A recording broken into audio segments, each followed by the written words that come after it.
반갑습니다. 인사하겠습니다. 감사합니다.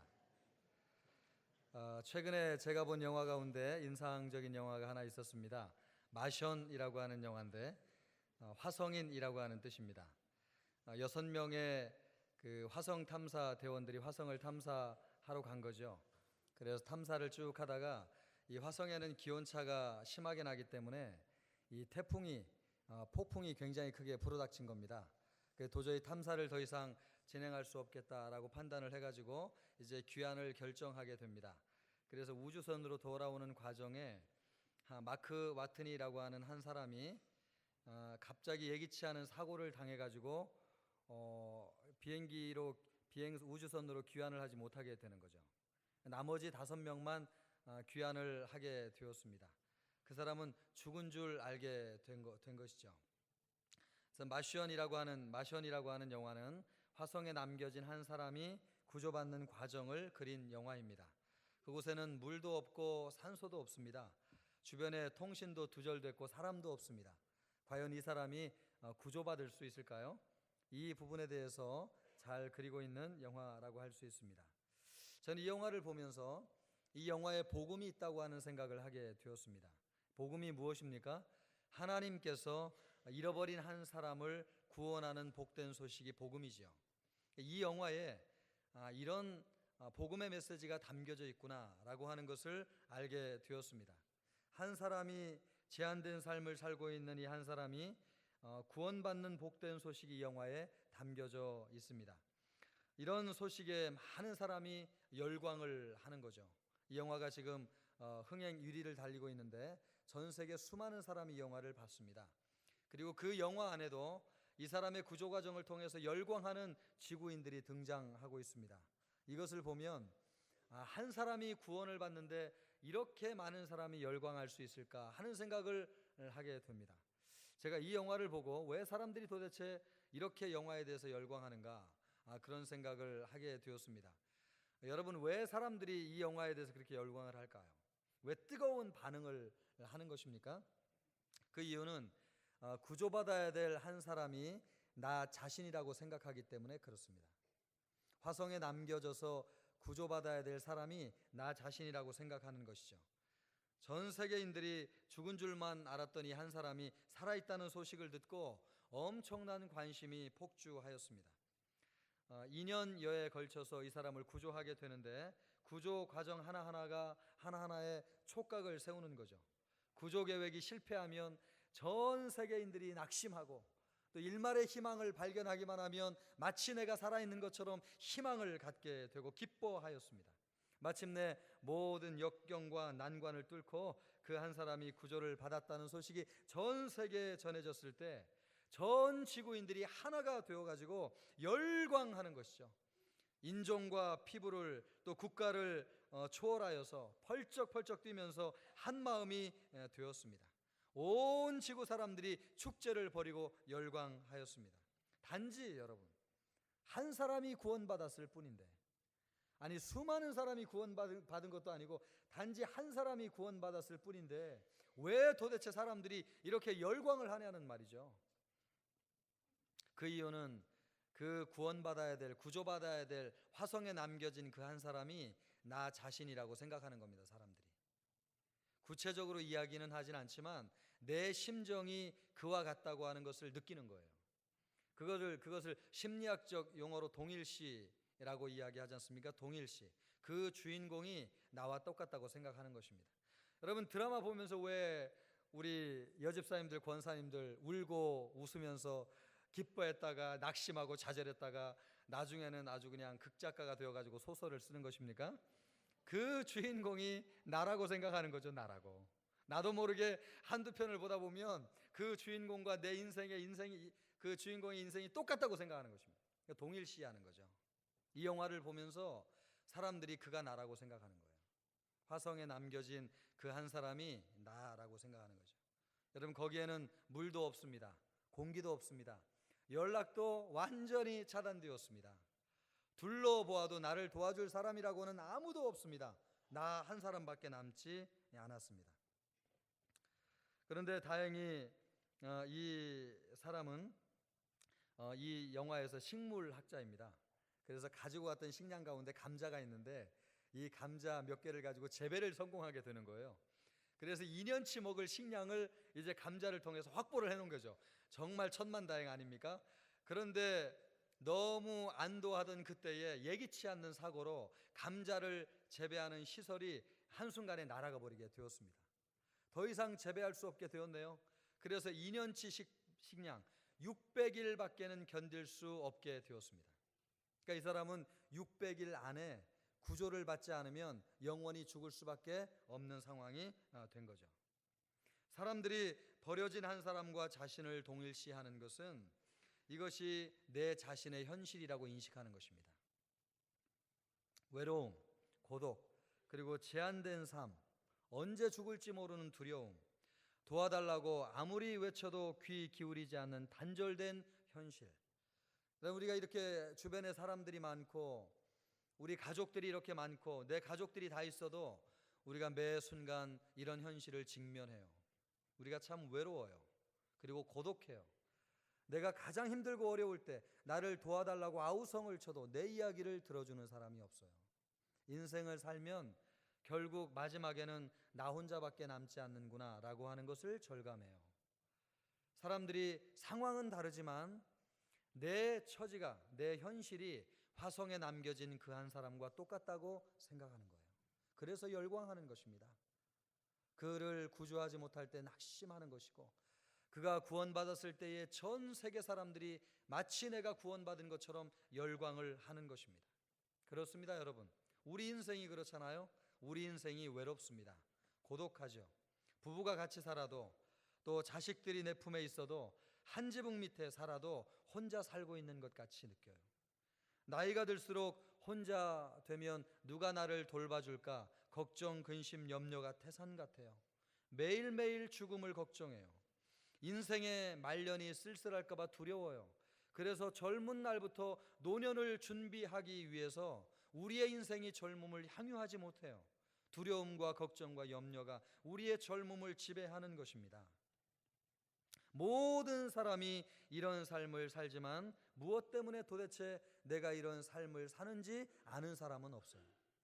그냥 주어진 삶, 내가 이렇게 기꺼이 가족을 위해서 희생하고 내 인생을 들여서 평생을 바쳤는데 나에게 돌아오는 것은 이거란 말인가 하면서 절망하고 낙심하고 내 인생이 불공평하다고 생각하면서 인생을 살게 되는 것입니다. 그런데 그 불공평의 이유가 무엇인지를 묻지 않아요. 나는 이렇게 희생하며 살았는데 왜 나에게 돌아오는 것은 이거밖에 되지 않는가? 왜 우리에게는 이런 현실밖에 주어지지 않는지에 대해서 이유를 묻고 사는 사람은 아무도 없어요. 그런데 오늘 성경이 이 부분에 대해서 우리에게 무엇이라고 말씀하고 있습니까? 이런 불공평한 인생의 근본적인 원인은, 그리고 외로움과 고독 가운데 제한된 인생을 살 수밖에 없는 이유는 우리에게 죄 때문이라고 성경이 말씀하고 있습니다. 오늘 성경을 보니까 우리가 아직 죄인 되었을 때에, 여러분 성경이 우리에게 뭐래요? 우리가 아직 죄인 되었을 때에, 6절을 보면 같은 의미를 다르게 표현하고 있는데 우리가 연약할 그때에, 연약하다고 하는 것은 무엇입니까? 우리의 인생이 제한되어져 있다는 거예요. 그래서 행복하지 않다는 것입니다. 화성에 살고 있는 사람이 600일밖에 살 수 없는 것처럼 우리의 인생도 언젠가는 끝나는 제한된 인생이기 때문에 행복하지 않다는 것입니다. 그 연약한 이유가 뭐라고 말씀하고 있습니까? 우리가 아직 죄인 되었을 때에 우리에게 죄가 있다는 거죠. 그 죄 때문에 우리의 인생이 행복할 수 없고, 그리고 무한하게 살아갈 수 없고, 우리에게는 제한이 되어 있고 여러 가지 불편함이 있다고 하는 사실입니다. 그러면 이 죄라고 하는 것이 뭐냐? 성경은 죄를 두 가지로 정리하고 있습니다. 하나는 분리, 또 하나는 결핍입니다. 여러분, 이 비행선으로부터, 본체로부터 이 화성인이 떨어져 나오니까 생명이 제한되잖아요. 옷도 공급받아야 되고, 공기도 공급받아야 되고, 에너지도 공급받아야 되고, 식량도 공급받아야 되는데 본체로부터 분리되는 순간 이 사람은 더 이상 그런 것을 지원받을 수 없게 된 것입니다. 분리되는 것이죠. 하나님과 우리 사이의 분리, 이것이 죄예요. 하나님과 우리가 연결되어 있으면 하나님으로부터 무한한 자원을 공급받고 생명이 우리에게 주어지고 또 필요한 에너지가 공급되고 또 필요한 모든 것들이 하나님으로부터 주어지게 될 텐데, 하나님과 분리되는 순간 우리는 그런 모든 공급으로부터 차단된 것입니다. 죄라고 하는 것이 무엇입니까? 하나님과 분리되는 것입니다. 분리된 이후에 나타난 현상이 뭐예요? 하나님을 떠나면 참 좋을 줄 알았습니다. 저도 어릴 때 신앙생활할 때 가끔 교회 가기 싫으면 하나님이 참 불편하더라고요. 내가 교회만 안 다녀도 9시부터 그 만화 영화 즐겁게 볼 수 있을 텐데 이 9시에 꼭 주일학교를 가야 되니, 이 재미난 뭐 캔디 그런 거 했지 않습니까 옛날에? 저도 뭐 나름대로 그런 취향이었나 봐요. 이런 영화를 볼 수 없으니 참 하나님이 불편하신 분이네, 이런 생각을 한 적이 있습니다. 하나님을 그래서 떠나고 싶은 마음이 있는 거죠. 그래서 사람들이 떠난 것입니다. 그런데 막상 하나님을 떠나고 보니까 그때부터 고난의 현실을 직면하게 된 것이죠. 고립되는 것입니다. 고립은 결핍을 가져왔습니다. 본체로부터 식량도 물도 의복도 에너지도 공급받아야 하는데 분리되는 순간 더 이상 아무것도 공급받을 수 없게 되었습니다. 살아있지만 살아있는 목숨이 아닙니다. 제한된 삶이고 시한부 인생입니다. 결국 얼마 지나지 않아서 죽을 것이기 때문입니다. 인생을 살면서 경험하는 모든 결핍은 하나님과 분리된 죄 때문입니다. 가난도 질병도. 여러분, 왜 우리가 가난해요? 자원이 제한되어 있기 때문에 가난한 거잖아요. 하나님은 무한하신 분인데 우리에게 모든 것을 다 주실 수 있는데 하나님과 분리되는 순간 우리에게는 풍족한 자원이 공급되지 않는 것입니다. 그래서 우리가 가난해지는 것이죠. 어떤 사람은 부할 수 있습니다. 그러나 모든 사람이 부자가 될 수 없어요. 그것이 우리가 살고 있는 현실이에요. 그것이 더 마음의 고통이에요. 똑같은 노력을 해도 왜 어떤 사람은 잘 되냐 말이에요. 하루에 수억 수천만 원을 버는 사람이 있고 어떤 사람 하루 종일 일해도 여러분 몇만 원을 벌지 못해서 처자식을 먹여 살릴 수 없냐 말이에요. 그 이유가 무엇입니까? 제한된 자원 때문에 그렇습니다. 그래서 불공평해요. 어떤 사람은 많이 받는데 나는 그 중에 한 사람이 될 수 없어요. 그래서 마음이 불행한 것이죠. 그리고 여러분, 질병은 왜 찾아와요? 생명은 하나님으로부터 오는 것인데 하나님과 단절되는 순간 인간의 세포가 더 이상 에너지를 공급받지 못함으로 질병이 생기는 거죠. 질병은 결핍입니다. 결핍 때문에 우리 안에 질병이 생기는 것이죠. 절망, 낙심, 걱정, 염려, 갈등, 두려움, 하나님과 분리되는 순간 나타나는 결핍 현상입니다. 인간은 하나님과 분리되는 순간부터 결핍되는데 이것이 죄 때문에 그렇습니다. 인간은 죄 때문에 고통스럽습니다. 인간은 죄 때문에 불행한 것입니다. 행복하기를 원하지 않는 사람이 어디 있어요? 그러나 그 행복도 내 뜻대로 되지 않는 것은 우리 안에 죄가 있기 때문에 그렇습니다. 무엇을 해도 만족이 없어요. 돈을 많이 가지고 있어도 불행하고 좋은 집에 살아도 불평이 있습니다. 가난한 사람은 더 가난해지고 가난하게 사는 사람들은 더 깊은 질병에 시달리게 되고 평생 인생을 한탄하며 살게 되는 것이죠. 세상 모든 사람이 고통당하고 쓸쓸하게 죽어갑니다. 여기에는 아무도 예외가 없습니다. 사람들이 화성에 남겨진 한 사람을 보면서 그가 구조받기를 간절히 바라는 것은 그것이 나의 현실이라고 생각하는 거예요. 말로 표현은 하진 않아요. 그러나 영적으로는 그것을 느끼고 있어요. 내 현실이 거기 남겨져서 아무도 나를 도와줄 수 없는 사람이라고 생각하는 거예요. 매 순간 좌절을 경험해야 돼요. 계획대로 되면 좋겠지만 매 순간 좌절을 경험하면서 내일을 보장할 수 없다고 하는 두려움 가운데 살게 되는 거예요. 그것이 우리의 영적 현실이라고 하는 것을 누가 얘기하고 있어요? 굳이 여러분 성경이 얘기하지 않아도 여러분의 양심이 얘기하고 있지 않나요? 여러분이 가만히 앉아 있으면 늘 내 안에 내 속에 있는 목소리가 나에게 이야기하잖아요. 나는 그런 현실 가운데 좌절하고 낙심하고 있다고. 내가 손을 내밀어도 내 손을 붙잡아 줄 사람이 없다고 늘 낙심하고 절망하고 좌절하잖아요. 화성에 남겨진 한 사람이 누굽니까? 바로 내 자신이에요. 내 자신. 그래서 이 영화의 사람들이 열광하는 거예요. 그가 나라고 생각하는 것입니다. 그러면 여러분, 이 사람은 어떻게 구조를 받을 수 있을까요? 한 가지 분명한 사실은 이거 같아요. 화성에 있는 사람 스스로 아무리 노력을 해도 구조를 받을 수 있을까요? 없을까요? 대답 한번 해보세요. 아니, 이거 아주 상식적인 거 아니에요? 화성에 있는 사람이 아무리 노력해도 스스로 구조받을 수 있어요? 없어요? 없어요. 당연하죠. 할렐루야 찬양대. 지구에서 누군가를 화성으로 보내지 않으면 그는 구조받을 수 없어요. 그 사람이 나쁜 사람이라는 걸 얘기하는 거 아니에요, 여러분. 그는 아주 착한 사람이에요. 성실한 사람이에요. 그리고 모든 것에 대해서 꿰뚫고 있는 식물학자예요. 박사예요. 배운 것이 얼마나 많은지 몰라요. 그래도 그가 할 수 없는 한 가지는 스스로를 구조할 수 없다고 하는 사실이에요. 이 죄의 문제라고 하는 게 뭐예요, 여러분? 내가 거짓말하고 잘못하고 도둑질하고 이런 차원의 문제가 아니에요. 이게 죄의 본질은 무엇입니까? 하나님과 분리되는 것입니다. 하나님과 분리되면 우리에게 나타나는 수많은 삶의 현상들이 우리를 좌절하고 낙심하게 만드는 거죠.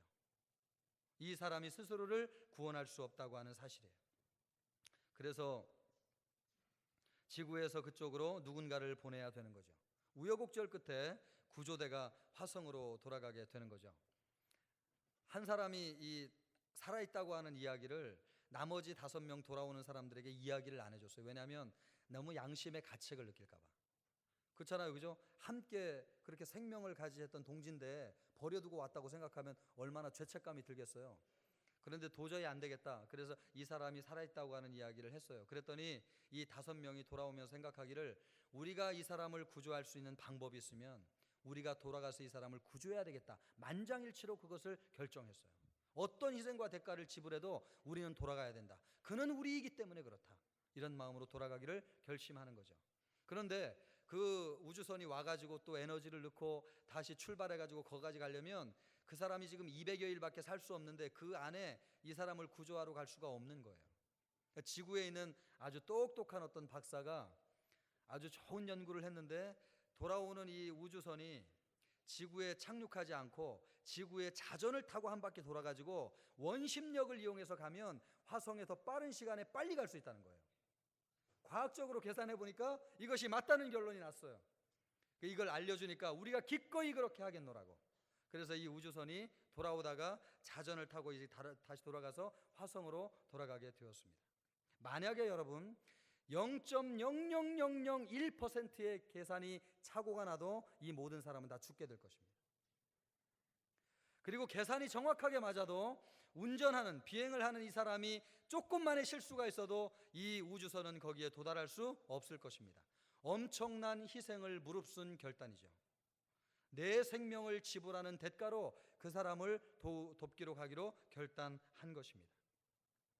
세상에 여러분 어떤 종교도 어떤 철학도 어떤 사상도 선행도 인간을 구원할 수 없는 이유가 여기 있는 것입니다. 화성에 고립된 사람은 스스로를 구원할 수 없습니다. 누군가 인간을 구해주지 않으면 아무리 노력을 해도 구원받을 수 없습니다. 그가 열심히 살고 성실하게 살지 않았다는 것이 아닙니다. 하나님과 분리된 사람은 스스로를 구원할 수 없다고 하는 것을 말씀드리는 것입니다. 그래서 우리에게 어떤 분이 오셨습니까? 하나님이 우리의 구원을 위해서 보내주신 구조대원이 누구시라고요? 예, 우리 청천교회 성도님들 크게 한번 누구시라고요? 예, 예수 그리스도. 하나님께서 우리에게 우주선을 보내주지 아니하시면 지구에 살고 있는 우리는 스스로를 구원할 수 없어요. 그래서 우리 하나님께서 우주선 동정녀 마리아를 통해서 그 구조대원을 보내주셨는데 그 구조대원이 누구시라고요? 예수 그리스도. 그래서 예수님이 하나님이셨음에도 불구하고 우리에게 오시게 되었습니다. 우리가 아직 죄인 되었을 때에 그리스도께서 우리를 위하여 죽으심으로 하나님께서 우리에 대한 자기의 사랑을 확증하셨느니라. 아멘. 예. 하나님께서 우리에 대한 사랑을 어떻게 표현하셨다고요? 예수님을 우리에게 보내주셔서 그를 희생시키심으로 그가 죽으심으로 우리에 대한 사랑을 하나님께서 확증해 주셨다고 하는 것입니다. 우리가 죄인 되었을 때라고 하는 말은 우리에게 구원이 필요한 때라고 하는 것입니다. 내가 신음소리를 내고 있을 때, 내 이 절박한 상황에서 누군가 손 내밀어서 나를 도와줄 사람이 있으면 좋겠다고 생각하는 그때에, 내가 모든 것을 다 잃어버리고 좌절하고 낙심하고 있을 때에, 내가 가지고 있는 모든 것들을 다 날려버린 그 순간, 아무도 나를 도와주지 않는데 그 순간 주저앉아 있을 그때에 주님께서 우리에게 구원을 위해서 사람을 보내주셨다는 것입니다. 그분이 누구입니까? 예수 그리스도이십니다. 그분이 여러분 언제 오셨습니까? 2000년 전에 오셨어요. 그래서 예수님이 십자가에 못 박혀 돌아가시고 부활하셨습니다. 십자가에 못 박힌 이유는 하나님과 인간 사이에 분리된 것을 다시 연결하기 위해서입니다. 인간이 하나님을 떠났습니다. 자유롭고 편하게 살고 싶어서 하나님께 불효를 한 것이죠. 자식이 부모님의 마음을 아프게 하고 떠난 것입니다. 둘 사이에 여러분 중재가 필요해요. 우리도 살다 보면 이 부모님과 자식 사이에 참 이게 한 맺힌 일들이 생기지 않습니까? 그래서 수년 동안 보지 않는 관계들도 있어요. 그런데 이 둘 사이를 중재하려면 어떻게 해야 돼요? 부모님의 입장도 잘하는 사람이어야 되고 또 자식들의 입장도 잘하는 사람이어야 돼요. 저도 잘할 때 보니까 우리 어머니와 이모들 사이에 이런 일들이 많이 생기더라고요. 보니까 별것도 아닌 건데 싸우는 거죠. 그런데 화해시키기가 참 어려워요. 그런데 아주 지혜로운 사람은요, 두 사람의 입장에서 서로를 연결하는 것입니다. 여러분, 누가 하나님과 우리 사이의 중재자가 될 수 있을까요? 하나님의 입장을 잘하는 사람이어야 돼요. 그리고 우리의 입장을 잘하는 사람이어야 돼요. 하나님, 내가 하나님을 정말 잘 믿고 싶어요. 그런데 현실이 안 된 걸 어떻게 해요, 주님? 나 교회 나고 싶었어요. 그런데 현실이 뒷받침되지 않는데 주님 어떻게 하겠어요? 이런 우리의 인간의 처지를 잘 아는 분이셔야 돼요. 그리고 하나님의 마음을 너무나 잘 아시는 분이어야 돼요. 이 둘 사이의 입장과 마음을 가장 잘 아시는 분, 그분이 누구라는 것입니까? 예수님. 예수님은 어떤 분이시기 때문에 그렇습니까? 예수님은 완전한 하나님이신 동시에 완전한 인간이시기 때문에 그렇습니다. 예수님은 하나님의 입장에서요, 하나님의 마음을 구구절절 너무나 잘 아는 거죠. 인간을 사랑하지만 이놈들이 내 마음을 알아주지 못하는 하나님의 마음을 예수님께서 너무나 잘 알고 계신 것이죠. 뿐만 아니라 인간이 하나님을 정말 믿고 싶지만 우리 나름대로 현실적인 이유들이 있잖아요. 그 현실적인 이유를 주님이 너무나 잘 알고 계신 것이죠. 그래서 이 둘 사이의 간극을 메우기 위해서 예수님께서 짐을 짊어지신 것입니다. 내가 두 하나님과 인간을 화해시켜야 되겠다라고 해서 예수님께서 짐을 짊어지신 것이 십자가에서 죄짐을 짊어지고 돌아가시는 것입니다. 그래서 하나님의 요구와 인간의 요구를 다 들어주심으로, 예수님 한 분이 희생하심으로 하나님과 인간 사이에 다리가 되어주셨어요. 그래서 원하면 우리가 하나님께로 가는 길이 열려졌어요. 그리고 하나님도 그분의 사랑을 우리에게 말씀할 수 있는 기회와 통로가 열려졌어요. 그래서 예수님을 통해서 하나님은 말씀하세요. 내가 너희를 얼마나 사랑하는지 예수를 봐라. 내 자신을 십자가에 매달 만큼 나는 너희를 사랑한다. 우리가 그 사랑에 감격하는 것이잖아요. 그리고 예수님을 통해서 우리는 하나님으로 가는 길이 열려졌어요. 예수님께서 그래서 자신을 희생하시는 것입니다. 판사인 아버지에게 망나니 같은 아들 한 명이 있었습니다. 집을 나가서 소식을 끊고 살았습니다. 아버지의 이 권위가 귀찮았던 거죠. 아버지에게 눌리는 거죠. 그래서 아버지 떠나서 좀 자유롭게 살고 싶다 반항을 하면서 인생을 살았는데 온갖 죄를 다 저질렀습니다. 10년 동안 아버지가 그렇게 찾아도 이 아들이 어디 있는지 찾을 길이 없었습니다. 그런데 우연한 기회에 두 사람이 만나게 되었습니다. 어디에서 만났냐면 재판장에서 만났습니다. 아버지는 재판의 자리에서 만나고 아들은 죄인의 신분으로 끌려온 것입니다. 알고 보니까 아들이 온갖 죄를 다 짓다가 나중에는 살인죄를 저질러서 그 죄에 대한 심판을 받기 위해서 끌려온 것입니다. 여러분, 아버지의 심정이 기가 막힌 거 아니에요? 여러분이 아버지라면 이 아들에게 뭐라고 판결을 하실 거예요? 살려주셔야 돼요. 살려주셔야 돼요. 말도 안 되는 살려주셔야 돼요. 아니면 이 심판을 해가지고 이 아들 그냥 사형에 처해야 되겠어요. 마침내 결심 공판 날이 다가왔습니다. 아버지는 법대로 아들의 죄를 낱낱이 드러내고 그 아들에게 사형을 언도하였습니다. 그는 누구기 때문에요? 판사이기 때문에 그렇습니다. 죄를 언도하는 판사이기 때문에 공정해야 되잖아요.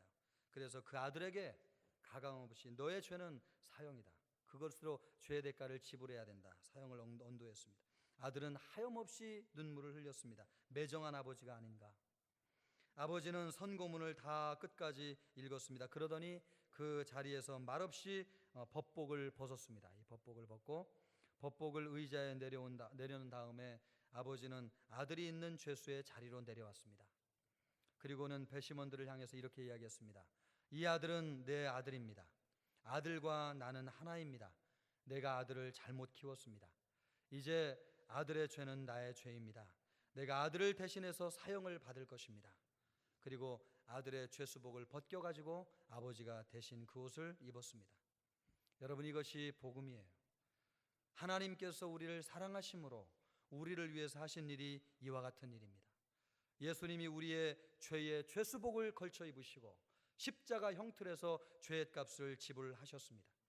그 죄의 대가를 십자가에서 죽음으로 지불하심으로 우리가 자유를 얻었습니다. 인간이 용서를 받았습니다. 예수님이 대신 죄의 대가를 지불하셨기 때문입니다. 인간이 스스로 구원을 받을 수 없기 때문에 하나님이 예수님을 이 땅에 구원자로 보내주신 것입니다. 우리나라 문학의 거두였던 분 중에 한 분이 서정주 시인, 서정주 선생님이 계십니다. 저는 이분의 시를 참 좋아하는데 많이 다 알지는 않고요. 아주 짧은 구절 한 구절을 기억하고 있습니다. 어떻게 이렇게 아름다운 시를 만들 수 있을까 하는 생각이 드는데, 눈이 부시게 푸르른 날은, 감동한데요? 그리운 사람을 그리워하자. 저만 감동하는군요. 저기 저 가을 꽃자리 단풍, 죄송합니다. 제가 여여운데 여러분, 단풍이 시든다는 표현을 하고 있지 않습니까? 그러면서 눈이 부시게 푸르른 날은 그리운 사람을 그리워하자. 이런 시를 지을 수 있을까 하는 생각이 들어요. 우리가 살고 있는 이 시대가, 지금 이때가 중요하다는 거죠. 이 시간 가치 있게 사랑해야 될 사람을 사랑해야 된다는 시를 진 거죠. 이 시를 지었던 이분은 불교에 심취했기 때문에 사실은 시 사상에 그런 사상이 많이 녹아져 있습니다. 그래서 예수님하고는 거리가 멀었죠. 그런데 인생의 말년에 이분이 암에 걸리게 되었습니다. 그래서 둘째 아들이 미국에 살고 있었는데 치료차, 요양차 그 아들을 방문하게 되었습니다. 근데 가만 보니까 이 아들 집에 참 재미난 광경이 있는 것입니다. 부부 몇 쌍이 모여가지고 삼삼오오 성경 말씀을 같이 공부하는데 얼마나 재밌게 말씀을 공부하는지요. 웃으면서 또 막 기뻐하면서 삶을 나누면서 찬양을 하면서 그 미국 사회의 외로움을 달래면서 신앙생활을 하는데 참 신기하다. 내가 낳은 자식이지만 어떻게 이렇게 즐겁게 신앙생활하나. 그래가지고 유심히 보았다는 겁니다. 그랬더니 그렇게 바라본 아버지를 보고 이 아들이 성경 한 권을 갖다 주면서 아버지 이 성경을 보십시오, 그렇게 전해줬다는 거죠. 그러니까 성경을 받은 이 서정주 선생이 본래 영어를 굉장히 잘하셨답니다, 이분이. 그래서 한국말보다 내가 영어 성경으로 보는 게 이해가 쉽겠다. 그래서 영어 성경을 가지고 몇 주 동안 식사하는 것 외에는 나오지 않고 방에서 성경만 계속 읽었다는 겁니다. 그리고 성경을 다 읽고 나와서 아들에게 말을 하기를 이런 말을 하였습니다. 내가 평생 풀 수 없었던 문제에 대한 해답을 얻었다. 물에 빠진 사람이 스스로 구원할 수 없다는 것을 이제야 내가 알았구나. 내가 평생 살아나려고 발버둥을 쳤다. 그런데 예수님이 물에 빠진 나를 건져주시면 간단하다고 하는 것을, 그것을 내가 지금까지 몰랐구나. 여러분, 이 말씀 안에 복음이 녹아져 있지 않습니까? 그가 말씀을 통해서 예수님을 만난 거죠. 그가 살아보려고 발버둥 쳤던 게 무엇일까요, 여러분? 서정주 선생이 아주 탁월한 문학가지만 늘 마음에 짐이 있지 않았습니까? 일제시대를 거치면서 친일 문학을 했다고 하는 아마 남들의 비방도 있었고 마음에 큰 부담, 이걸 얘기해 준 사람은 없지만 제 생각이 그래요. 양심의 그런 가책이 눌려가지고 평생 고통하지 않았을까요? 어디서 어떻게 하면 내가 이 양심으로부터 자유를 얻을 수 있을까? 우리도 날이면 날마다 양심이 우리에게 그렇게 묻고 있지 않습니까? 그런데 그런 고통 가운데 씨름하며 살던 서정주 선생이 성경을 읽고 주님이 나를 건져주시면 너무나 간단한 문제인 것을 내가 평생 씨름을 했구나 라고 하는 것을 깨닫게 되었다고 하는 것입니다. 그 후에 이 서정주 선생이 귀국을 했습니다. 그리고 둘째 아들의 친구가 누구냐면 여러분 가수 중에 윤형주 장로님 아시죠? 그죠? 예, 세시봉의 멤버인 이 윤형주 장로님이 둘째 아들하고 친구예요. 그래 둘째 아들에게 전화를 했습니다. 우리 아버님이 예수님을 믿게 되었다. 복음을 좀 전해주고 세례를 주면 좋겠다. 그래가지고 윤형주 장로님이 홍정길 목사님을 모시고 입원해 있는 병원으로 가가지고 그 병원에서 병상 세례를 주었습니다. 그리고 예수님을 믿고 돌아가셨어요. 예수님을 구주와 주님으로 영접하셨어요. 장례식은 불교 장례로 치렀지만 그 불교 장례 하기 전에 이미 기독교 장례로 다 하고, 이분이 워낙 불교계에 영향을 많이 미친 분이었기 때문에 보이는 장례는 불교 장례로 할 수밖에 없었습니다. 그러나 그는 예수님을 진실하게 영접하고 예수님의 이름으로 천국에 올라갔습니다. 여러분, 이것이 복음 아닙니까? 놀라운 일이죠. 죄인은 자기 자신을 스스로 구원할 수 없습니다. 누군가 건져 주어야 돼. 누군가. 그래서 예수님이 우리에게 오신 것입니다. 화성에 남겨진 한 사람을 구조하기 위해서 지구에서 구조대원들을 보낸 것처럼 하나님도 구원자 예수님을 우리에게 보내주셨습니다. 이것만이 죄인을 구원하는 유일한 길이기 때문에 그렇습니다. 이미 구원자 예수님은 2000년 전에 버려진 한 사람을 구원하기 위해서 오셨습니다. 문제는 어떻게 우리가 그분의 손을 붙잡느냐 하는 것입니다. 그분의 손만 붙잡기만 하면 우리의 문제가 다 해결되는 줄로 믿습니다. 인간의 고독과 외로움, 제한된 삶, 아무도 내 이야기를 들어주지 않는 이 현실의 문제, 이런 모든 문제가 해결되는 시점은 우리가 손을 뻗어서 우리를 구원하기 위해서 오신 예수님의 손을 붙잡는 순간인 줄로 믿습니다. 그러면 여러분, 그 예수님의 손을 어떻게 붙잡을 수 있을까요? 제가 이 마션이라고 하는 영화를 보면서 아주 여러분 설교를 듣고 이 영화만 남으면 안 됩니다. 간절히 부탁하는 건 복음의 메시지가 남기를 바라고, 여러분, 이 영화를 보면서 참 감동적인 장면이 무엇이었냐면 마지막에 이 주인공을 구조하는 장면이에요. 이제 이 우주선이 가지 않습니까? 그래서 화성을 자전을 따라 이렇게 한 바퀴 돌고 이제 지구로 쏜살같이 가야 되는데, 이 도는 과정 가운데서 이 화성인이 우주선을 타고 공중으로 올라가 가지고 도킹을 해야 되는 것입니다. 그래야지 이 사람을 구조해 가지고 돌아오게 되는 것이죠. 그래서 그 타이밍에 맞게 이제 우주선이 쏘아 올라갔습니다. 그런데 아무리 정확하게 계산을 해도 그 넓은 우주 가운데서 이 비행체와 우주선이 도킹을 한다고 하는 것은 불가능한 것이죠. 우주선은 여러분 저기 지나가고 있습니다. 이 속도대로 속도를 늦춰서 최대한 늦췄지만 지나가고 있습니다. 그리고 올라오고 있는 우주선이 올라오고 있는데 방향과 속도가 맞지를 않는 거예요.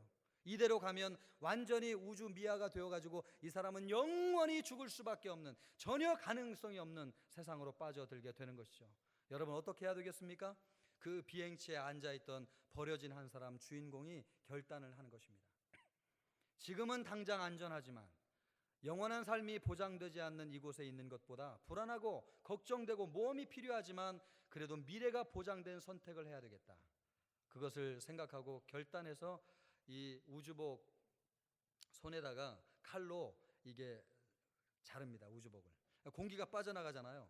그러니까 이 추진력을 이용해서 우주 밖으로 뛰쳐나왔어요. 그러니까 속도를 조절하지 못해가지고 비틀비틀하는 거죠. 사람은 저기 보이는데 저까지는 너무나 멀어 보이고 방향이 틀어 보이고 뒤틀거리고, 정말 이 조마조마한 순간, 여러분 이 현장이 그 영화 속에서 지구 전체에 지금 생중계되고 사람들이 숨을 못 쉬고 이 장면을 기다리고 있는 거예요.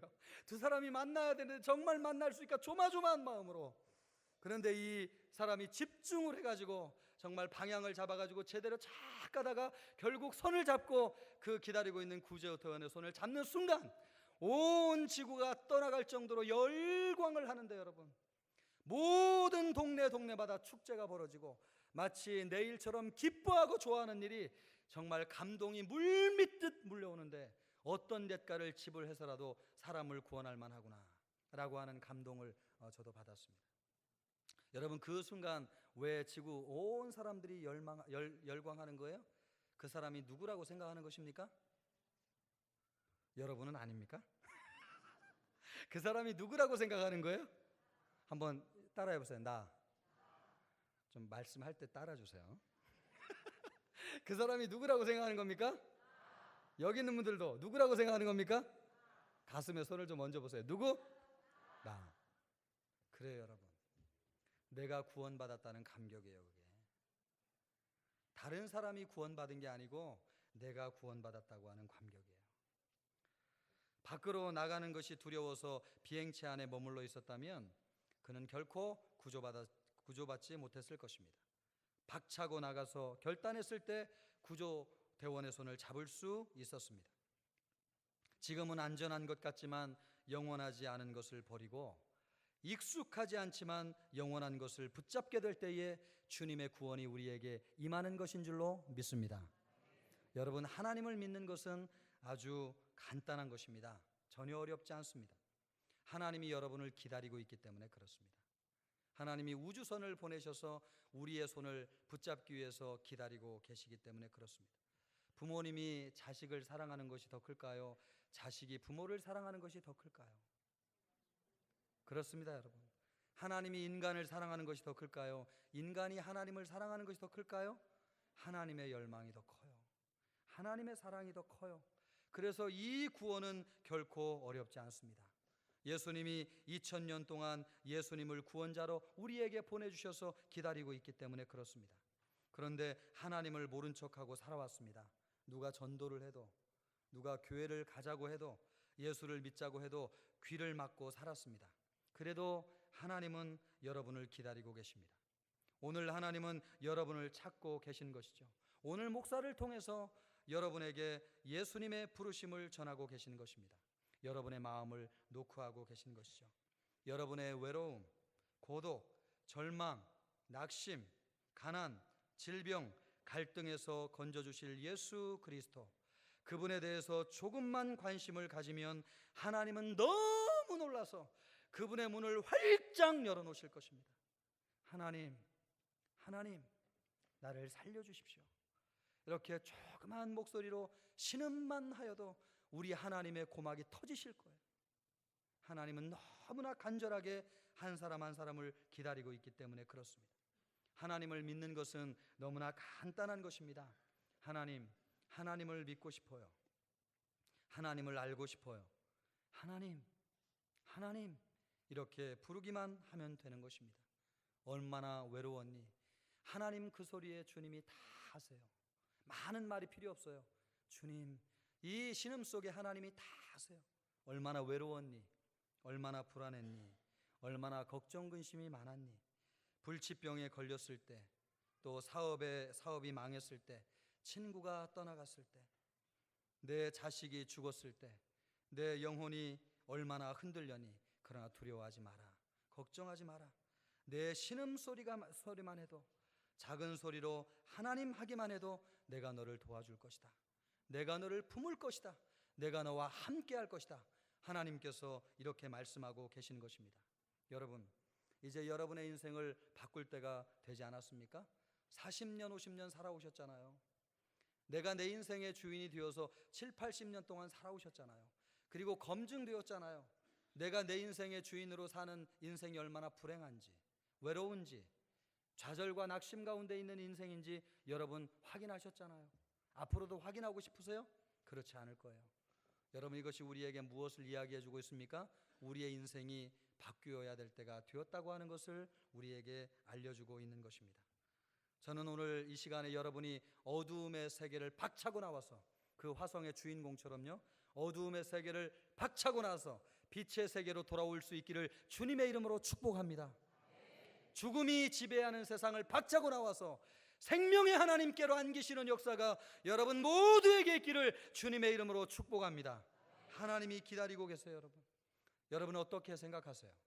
이런 생각이 여러분의 생각이라고 한다면 여러분의 오른손을 여러분의 가슴에 한번 대어 보십시오. 이 생각이 나의 생각이라고 한다면, 우리 성도님들도, 또 오늘 초청받아 오신 분들도 이 마음이 내 마음이라고 한다면 여러분의 가슴에 오른손을 한번 대어 보십시오. 주님이 여러분의 기도를 들어주실 것입니다. 제가 여러분을 위해서 기도하겠습니다. 지금까지 내 인생의 주인은 나였습니다. 내가 원하는 대로 인생을 살아왔습니다. 그래서 외로웠습니다. 무서웠습니다. 두려웠습니다. 절망했습니다. 때로는 죽고 싶었습니다. 부부 사이에 갈등이 있었습니다. 자녀들하고도 갈등이 있습니다. 나는 이 문제를 스스로 해결할 수 없습니다. 나는 어디에서 와서 무엇을 하다가 어디로 가는 존재인지조차 다 잊어버리고 살았습니다. 인생의 목적을 알고 싶습니다. 이제 쉬고 싶습니다. 이제 하나님을 알고 싶습니다. 이런 분들은 여러분의 마음속에, 가슴속에 손을 대십시오. 주님, 이 기도가 내가 주님께 드리고 싶은 기도입니다. 하나님, 내 인생을 받아주시옵소서. 하나님, 나를 받아주시옵소서.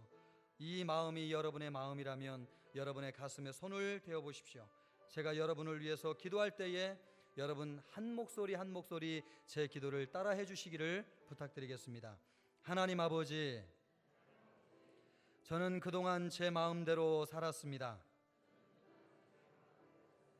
하나님 없이 살아왔습니다. 목적 없이 살았습니다. 어둠 속에서 살았습니다.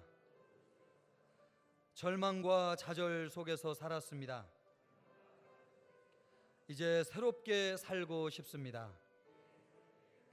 빛을 보고 싶습니다. 생명을 보고 싶습니다. 내 죄를 떨쳐버리고 싶습니다. 이제 하나님 앞에 나아갑니다. 나를 받아 주시옵소서. 내 죄를 용서해 주십시오. 예수님의 이름으로 기도합니다. 아멘. 이 시간에 만약에 이 기도가 여러분의 진심 어린 기도라면 하나님이 여러분의 마음속에 들어가기 시작하신 것입니다. 하나님은 사람의 눈에 보이지 않습니다. 그러나 하나님 이렇게 부르는 순간 우리 마음이 따뜻해질 것입니다. 하나님이 우리 안에 성령으로 들어오고 계시기 때문에 그렇습니다. 이 시간 여러분 모두에게 그런 축복이 있기를 주님의 이름으로 축복합니다. 여러분, 이 기도가 나의 진실된 기도라고 생각하시는 분들은 태신자들과 함께 인도자들이 같이 일어나 주시기를 바랍니다. 주님, 이 시간 일평생 처음이지만 내가 주님의 부름에 응답하겠습니다. 주님의 손을 한번 붙잡아 보고 싶습니다. 내가 이 시간 주님의 이름을 믿고 싶습니다. 주님의 손을 붙잡겠습니다. 이런 마음으로 그 자리에서 우리 태신자들 한번 일어나 주십시오. 인도자들과 함께 그 자리에서 일어나 주시면 여러분을 위해서 기도하겠습니다. 그리고 우리 성도들 가운데서도 내가 오랫동안 신앙생활했지만 내 마음속에 이 예수님을 모르고 살았다면 여러분 그 자리에서 일어나 주십시오. 내가 이 주님을 신뢰하기를 원합니다. 주님께 내 인생을 드리기를 원합니다. 주님은 내 인생의 주인이십니다. 내 인생 주님이 책임져 주시옵소서. 너무 귀한 분들 자리에 일어나 주셔서 너무나 감사합니다. 이분들을 위해서 제가 기도하겠습니다. 하나님 아버지, 오늘 이 시간 예수님을 믿기로 결심한 하나님의 자녀들이 있습니다. 이제 그들은 주님의 것입니다.